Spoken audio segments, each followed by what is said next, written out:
आरंभ में हमने ब्रजवास की चर्चा रखी, तो भैया ज्यादा से ज्यादा को लोगों को वृंदावन मिले। जो साधक चाहते हैं कि हमें भी वृंदावन में कोई ठिकाना मिल जाए, हम भी ब्रजवासी बन जाएं, तो उनको भी ब्रजवास मिले।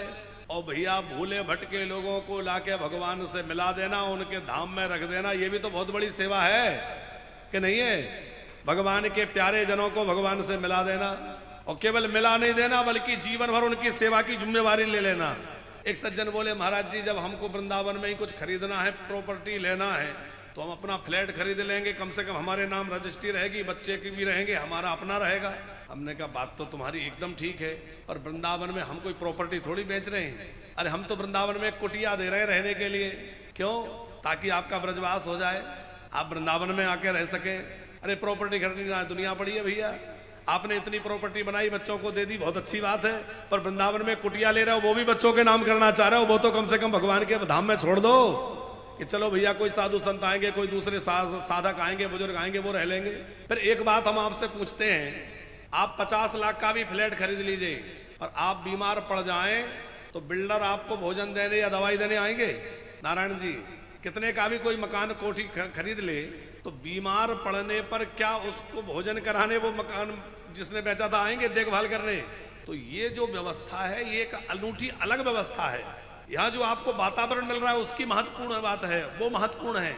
आप जैसे घर में अकेले बैठे थे, फ्लैट खरीद के वहां अकेले बैठे, टीवी के चैनल बदलते रहो, मोबाइल स्क्रॉल करते रहो, पर यहाँ आपको खूब भगवान की कथा का रस मिल रहा है। हमारी एक माता जी, हमारी मैया रहती है ना, तो परसों नरसों हमने एक दिन पूछा माताओं से, अच्छा बताओ आमरस पीना है कि क्या खाना है? तो हमारी मैया आगरा वाली है, बोली रोज पी रहे हैं। हमने कहा आमरस इनको कौन पिला रहा है? हमें पहले तो समझे नहीं, ये खड़ी है माता, जरा दिखा देना वे। तो बोले महाराज जी आमरस तो हमने कल ही पिया था, रोज पी रहे हैं। हमें आश्चर्य हुआ कि भाई कौन ने पिला दिया?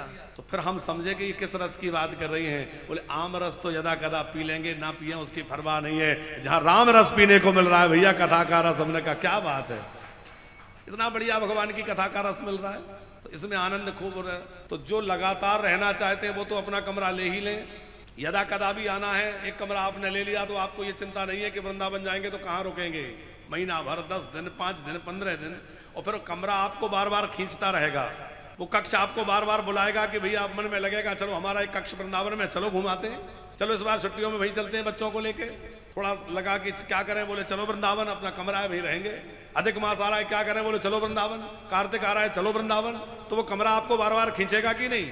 आपका नाम वहां लिखा है, वो आपकी हाजिरी लगा ही रहा है। और हो सकता है धीरे धीरे भगवान ऐसे कृपा कर दें कि फिर आपका यही मन लगने लग जाए, तो खूब परमानेंट ही रहो।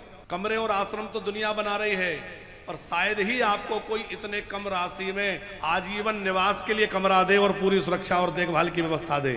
प्राय ये कहा जाता है कमरा बनवा के डोनेशन में दे दो, दान कर दो, लेकिन एक वानप्रस्थ ऐसी संस्था है कि आप कमरा बनवाते हैं तो आपका अपना अधिकार उस पर आजीवन रहता है। आप प्रेम से उसमें रहिए और परमानेंट रहिए, चाहे आते जाते रहिए, स्थायी अस्थायी जैसा मन हो वैसे रहिए, और आखिरी में आपके मरने के बाद आपसे कमरा वृंदावन दान हो गया।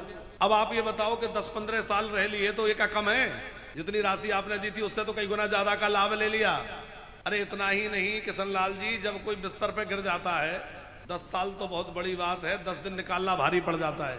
मलमूत्र यदि बिस्तर पे कोई करने लगे तो एक दिन भी कोई करना नहीं चाहता उसकी सेवा, पर कम से कम वानप्रस्थ जैसी संस्था में रह रहे हैं तो आप पूरी तरह निश्चिंत हैं। कल को कोई ऐसी बात भी हमारे जीवन में होती है तो कम से कम हम संस्था की जिम्मेवारी में, संस्था देखभाल करेगी, वो हमारी व्यवस्था होगी, हमें चिंता नहीं करना है। पर हमारा उद्देश्य केवल रखना नहीं है, रहने के साथ साथ उनको एक आध्यात्मिक वातावरण देना, एक भक्ति का वातावरण देना, एक सुखद अनुभव, एक आनंदमय जीवन देना, वो हमारा प्रधान लक्ष्य है।